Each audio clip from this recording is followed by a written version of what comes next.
Ну что, ребят, как вы уже поняли, это очередной ролик на 100 тысяч подписчиков, в котором мы потратим 100 тысяч рублей. Предлагаю устроить коротенький мозговой штурм. Какие идеи?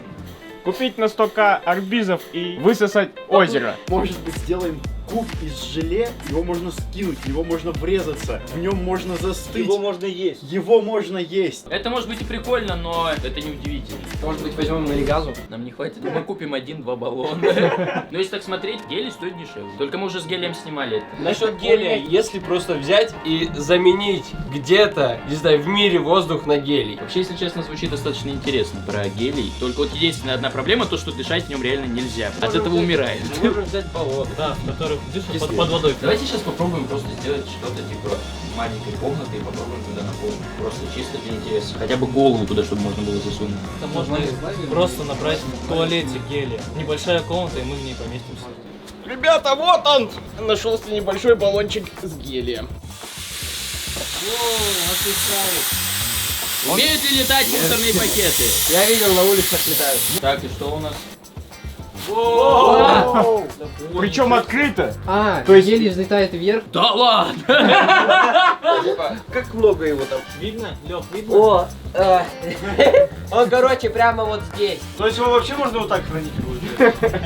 Итак, мой голос, меняется чуть-чуть. То есть, по сути, можно делать шарики даже не завязывая их. Это, кстати, удивительно. По сути, это по принципу комнаты как бы. Короче, я предлагаю просто взять комнату сейчас и наполнить ее гелием. Пойдемте надувать комнату.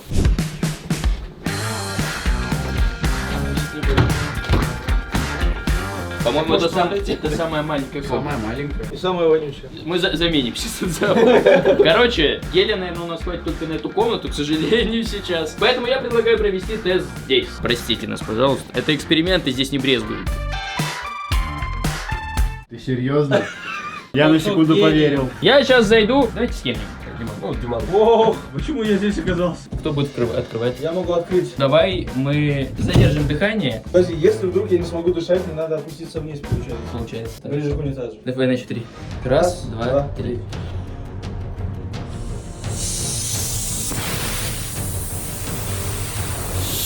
Отсюда прям жестко идет воздух. Так, вдыхаем, и голос Эй! чуть-чуть, голос меняется. Пацаны, ну он прям сюда жестко выходит. Прикол в том, что это работает. Комнату действительно можно сделать, но проблема в том, что она у нас не совсем герметичная, и только при первом же открытии она сразу весь гелий просто выдует сюда, и вот, нам нужно, наверное, дверь сделать на полу, типа. Это будет люк. Короче, я предлагаю сейчас хорошенько нам подумать, но уже точно понятно, что Егору нужно отправляться за гелием. Вручаем тебе, как всегда, Егор, торжественно. Ты, я думаю, знаешь, что с этим делать. Нам нужно гелий на все эти бабки. Люблю приходить в магазин и говорить, дайте мне чего-то на 100 тысяч.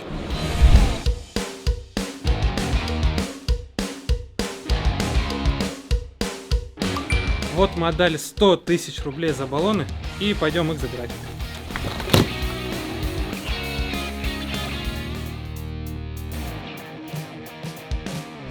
И, кстати говоря, ребят, ролик протеста уже готов, мы его уже сняли, провели все эксперименты, и этот ролик в данный момент уже на монтаже, поэтому уже очень скоро мы начнем снимать следующий видеоролик на 13 миллионов 700 тысяч подписчиков. Поэтому прямо сейчас спускайтесь под видеоролик и ускоряйте выход следующего масштабного эксперимента, на который мы потратим 100 тысяч рублей.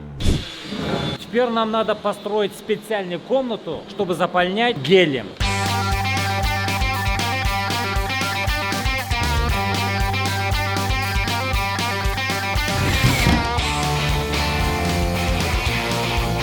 Когда будем надувать шарик на этом комнате, этот шарик будет герметизировать эту комнату. И гелий никуда не уйдет.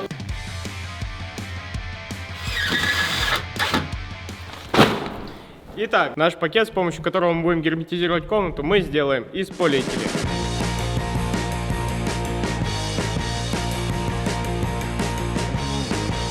Вот так теперь выглядит наш пакет, который будет размещаться в комнате и накачиваться гелием. Теперь осталось его засунуть в комнату. Прямо сейчас мы находимся в нашей реквизитной. Собственно, здесь находятся наши двери. И, кстати говоря, у нас две комнаты. Одна будет с воздухом, вторая будет с гелием. Нам это необходимо для того, чтобы показать вам демонстративно то, как будут отличаться свойства тех или иных предметов в этих двух разных комнатах. Пойдемте, я проведу вам рум-тур. Итак, комната. Здесь ничего нет. Короче, это комната 2 на 2, и здесь есть скотч. Он необходим для того, чтобы когда мы будем надувать наш пакет большой, чтобы пакет просто прилип к стенам. Почему мы делаем это именно в пакете? Потому что здесь много щелей, и через них может выходить воздух, но это-то нам и нужно. Надувая вот этот шарик, он будет увеличиваться в объемах, тем самым он будет вымещать из этой комнаты обычный воздух. Нужно переходить к эксперименту.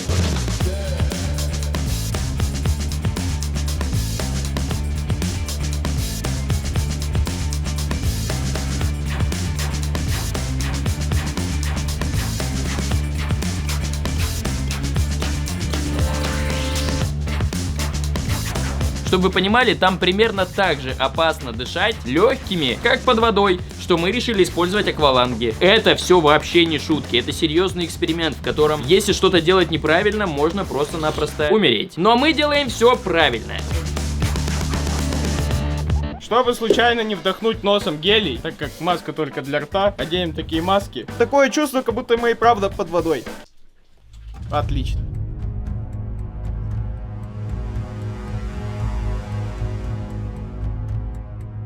Прикол в том, что гелий же примерно в 8 раз менее плотный, чем воздух. Соответственно, звукопроводимость там в 8 раз хуже. Вот первая особенность этой комнаты. Это можно реально называть научным экспериментом. Короче, там просто неописуемые чувства. Я просто туда зашел, сразу заложила так уши. Ну, даже не заложила. Такое странное чувство, как будто я в другом газе, и я слышу совершенно по-другому. Это можно реально называть научным экспериментом. Получается, находясь в этой среде, твои перепонки находятся тоже в другой атмосфере и слышат, получается, по-другому. То есть звук передается по-другому. Охренеть! Это не динамичный эксперимент, но он очень удивительный. Ну а прямо сейчас я вам покажу кое-что очень крутое и очень интересное, что находится у меня в этой шкатулке. Пойдем. Топ 11. Это бесплатная игра в жанре футбольного менеджера, в котором ты отвечаешь за каждый аспект вашего клуба, создаешь собственную команду суперзвезд и ведешь их к победе. Игра, в которую сыграли уже 240 миллионов человек по всему миру, доступна на 31 языке на любом устройстве. iOS, Android и в веб-браузере. Проводи тренировки, покупай игроков, регулируй расстановку на поле. Играй против других крутых менеджеров по всему миру и выигрывай лигу, кубок, Лигу чемпионов и Суперлигу. Также ты можешь играть со своими друзьями, объединяя команды, создавая сообщества и проводи матчи против других групп менеджеров. Или организуй дружеский чемпионат в собственной лиге своих друзей и выясните, чей клуб круче. Настройте свой стадион, собирайте футболки и эмблемы. В общем, в Топ 11 найдется абсолютно все, что интересно фанатам настоящего футбола. Скачивайте игру по ссылке в описании и зарабатывайте новые трофеи. Возможно, там изменяется громкость. Начнем с этого эксперимента. Если первое, что мы обнаружили, это звук. Предлагаю замерить звук в той комнате от одного и того же источника и в этой. Сейчас я залез в воздушную комнату, и мы сейчас проведем замер гудка. В тишине 30 децибел. 105 децибел. Теперь то же самое, только в гелевой комнате. Так, сколько здесь? Все так же, абсолютно. Значит, это больше работает, наверное, не на звук, а на уши. Насколько ты разницу там почувствовал? Да я не почувствовал, потому что я в наушниках был. Попробуй, просто попробуй зайти и поговорить. Отсюда звук вообще не меняется никак. Вот сейчас Макс будет говорить, и все останется то же самое. О май гад, это вообще что-то другое. Я слышу, как будто я разговариваю гелием. Прикол в том, что все звуки, они там воспринимаются по-другому. Любой шорох, писк, удар, он вообще по-другому выглядит. Слышно так, как будто я говорю гелием, а у меня на голове наушники. О май гад, это вообще что-то другое. Я слышу, как будто я разговариваю гелием. Это очень странно. Короче, в обратную сторону так же самое, как с голосом работает. Абсолютно то же самое. Прикол в том, что звук — это вибрации. Мы воспроизводим вибрации и слышим вибрации. А там совершенно другая по плотности среда, и там вибрации совершенно по-другому работают. И прикол в том, что, типа, на камеру это передать не получится, потому что это технически маленький инструмент, и там нет таких же чувствительных перепонок. Ну а сейчас есть еще один прикол, который мы не знаем, как он работает, но мы попробуем проверить. Этот шарик гелевый полностью. По идее, если мы его сейчас туда закинем, шарик поднимется до того уровня, где находится воздух. Потому что гелевые шарики поднимаются в воздухе, но не поднимаются в гелий. То есть так же самое, как и воздушный шарик. Если мы просто возьмем, надуем его воздухом и опустим в обычной среде, то он просто упадет на пол. И сейчас, по идее, шарик должен зависнуть на том уровне, где находится гелий. И будет лежать на воздухе. И мы поймем, есть ли там кислород или нет. Смотрите, это выглядит как фокус, отвечаю. Он ушел куда-то. Стой! Сейчас мы запустим немножечко кислорода туда, чтобы показать, что поплавок работает. То есть снизу будет кислород, сверху будет гелий. Мы вам показали, что вот так себя ведет гелевый шарик в гелевой среде, где на дне есть воздух. Он висит. Я предлагаю его там оставить, чтобы мы постоянно могли отслеживать, на каком уровне находится гелий. А мы продолжаем проводить следующие эксперименты. Первый визуальный эксперимент у нас будет с импровизированным корабликом. Суть в том, что здесь у нас, собственно, будет гелий, а вот на дне у нас кислород, который тяжелый. Принцип такой же, как мы делали с бетонной лодкой. То есть даже бетонная лодка могла плавать на воде, потому что она была набрана воздухом. То есть при помощи силы Архимеда вода выталкивала. Все, держи. Давай.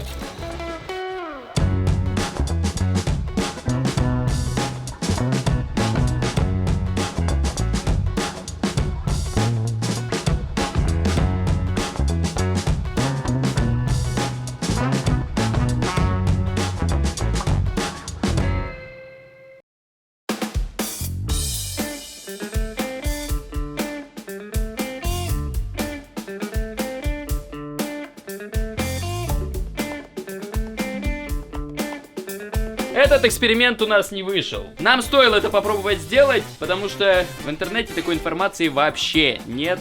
Да вообще, в принципе, касаемо того, что будет с какими-то предметами в гелевой комнате, нет никакой информации. Поэтому мы решили сделать этот эксперимент. Несмотря на то, что этот эксперимент не получился, я не считаю его тупым. Стоило это попробовать, но просто, по всей видимости, фольга очень тяжелая. Ну или мы как бы делаем тару очень неправильную. То есть тут нужно правильно соотнести массу и объем. Ну а мы переходим к следующему эксперименту. Интересный факт. У нас в гелевой комнате перестали работать две GoPro. Они просто не включаются ни там, ни здесь. Вот они. Просто не работают. Заменили аккумуляторы, заменили флешки, то есть все поменяли, она не включается. И вторая тоже. Вот мы ее включаем, две камеры, и они не включаются. Что-то с техникой в гелевой среде явно не так. Это как будет работать колонка внутри этой комнаты. Короче, сейчас прям в прямом эфире включаем музыку и поднимаемся наверх. Концентрация гелия находится... У меня голос изменился, да? Он здесь есть. И концентрация его там наверху. Она не работает? Нет.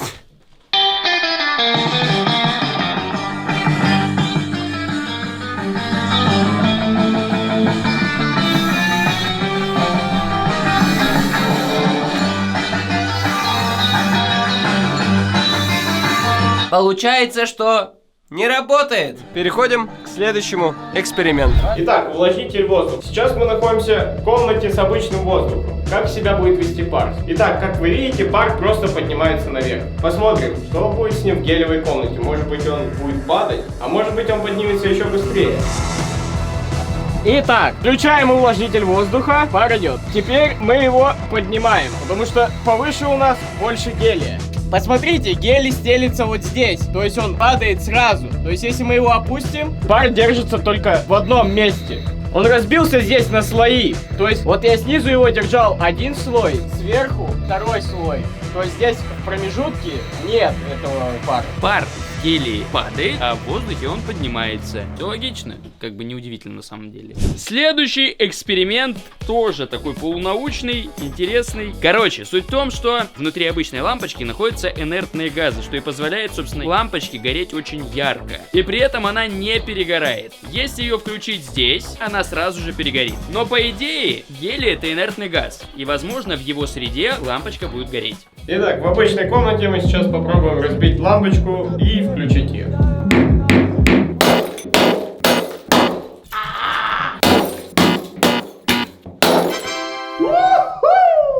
Итак, 3, 2, 1. лампочка не работает. Итак, теперь нам осталось только проверить, как поведет себя разбитая лампочка в гелевой комнате. Итак, сейчас он зажжет вот эту лампочку. Итак, включай!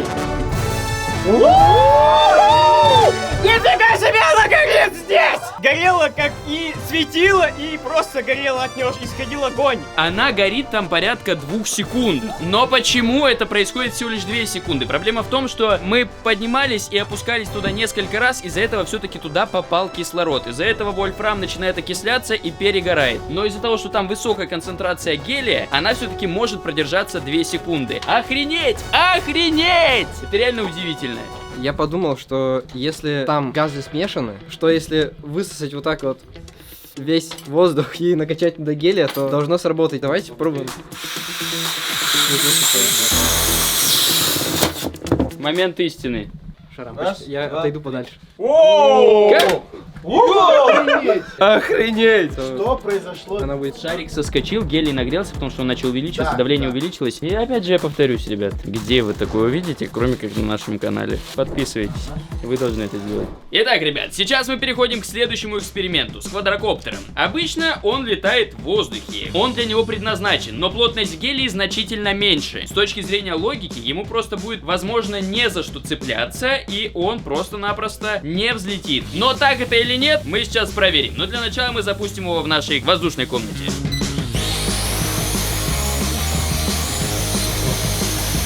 Как вы видите, коптер летает обычно, в обычной комнате, с обычным воздухом. Пойдемте в гелевую комнату и посмотрим, как он там будет себя вести. Сейчас проверим, как у нас получится запустить коптер. Вы готовы? Да! Поехали! Он на месте снизу! Он не взлетает! Блин, я на 100% был уверен, что... Попробует в руку ему взять и запустить с руки. Квадрокоптер было видно, что нажимали до максимума, то есть моторчик, ну вы сами слышите. И при таких же условиях мы запускали в комнате с воздухом. И там он летел, вы сами это все прекрасно видите, и это очень удивительно. Я в шоке, если честно. У нас получилось сделать за этот видеоролик кучу невероятных, необычных, странных вещей, которые в реальной жизни, ну, невозможны. А в комнате с гелием возможны! Ну а мы переходим к последнему эксперименту. А следующее, что мы проверим, это как себя ведет огонь в этой комнате при помощи этого факела.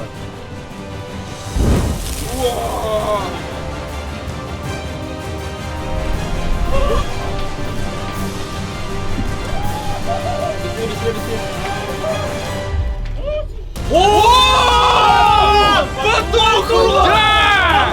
Нифига он потух сразу же, как попал в гелевую комнату! Это бензин! Огонь не горит в гелии. Та-дам! Вот что из себя представляет комната из гелия. Сгореть там невозможно. Посмотрим, как себя поведут спички. По идее, они даже не должны искриться.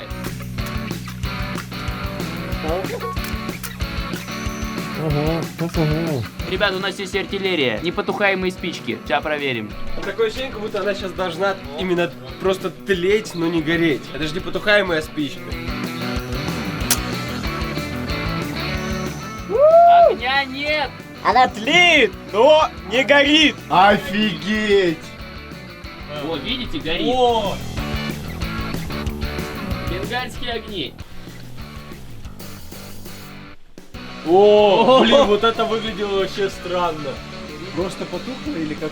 Не, смотри, там прям искры типа такие уменьшаются. Какой это удивительный видеоролик. Я не знаю, сколько миллионов лайков должно быть под этим видеороликом. Такого не было ни на ютубе, даже в интернете нет никакой информации об этом, вы понимаете? Я надеюсь, вам понравилось. И вы хотите еще больше таких экспериментов. Нам точно понравилось, это было клево. Ну а на этом все. Всем спасибо за просмотр, всем удачи и всем пока!